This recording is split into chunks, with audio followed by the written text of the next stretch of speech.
When you want to learn how to do something, what do? That's right, you go to YouTube. How-to or tutorial videos have become the way people learn how to do anything these days. So why is having tutorial videos important for your business? That is what we will check in today's Video Lion.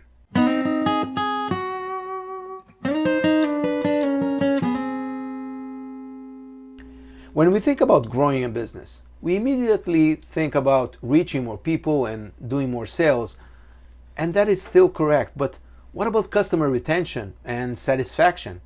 Isn't that an important factor as well? That is where having great tutorial videos comes into play. Onboarding new customers is an essential part of any business.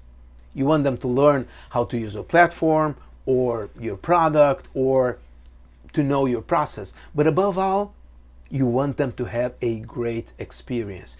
The way you onboard is crucial. And many times it will determine if a client will continue working with you, and even more important, refer your services to someone else. A research done by Weisel in 2020 shows that 86% of people say they'd be more likely to stay loyal to a business than invest in onboarding content that welcomes and educates them.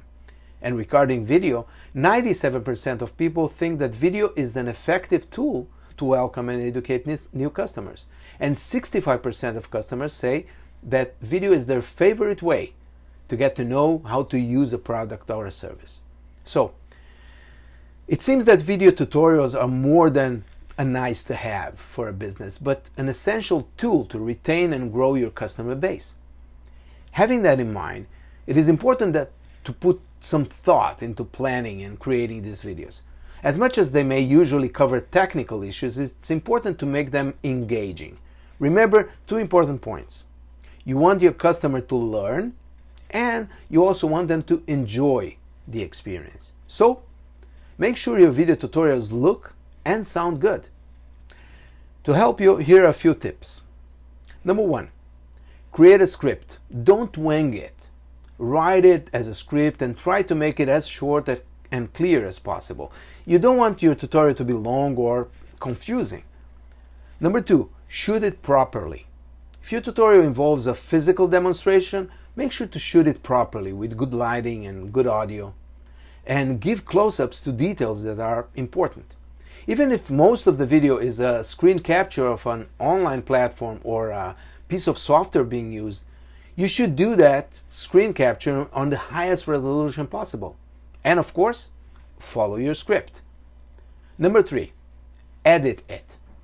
One of the worst things in a tutorial is when the viewer has to wait for the person demonstrating to open a new window or manage something that is not working as it should. It is a waste of time and it looks really unprofessional. So edit it down. Number four, use graphic aids. Use titles, arrows, or other graphic aids to emphasize important points in the tutorial. Again, even if it is a screen capture, you want to pull the viewer's eyes to the part of the screen that you're talking about. And visual aids are the best way to do that. Number five, record good audio. It is common for tutorials to be recorded with a computer's microphone that has a lot of echo and background noise. Please don't do that. Record your script clean with a good microphone, or even better, have a voiceover artist read it. The bottom line is, you should have video tutorials, and the better you make them, the better they will work for you. Okay, that's it for today. I hope it was helpful. And before you go, please don't forget to give us a like or a comment or both. And if you haven't subscribed to our channel, please hit subscribe to stay updated in all you need to know about video for business. See you at the next Video Lion.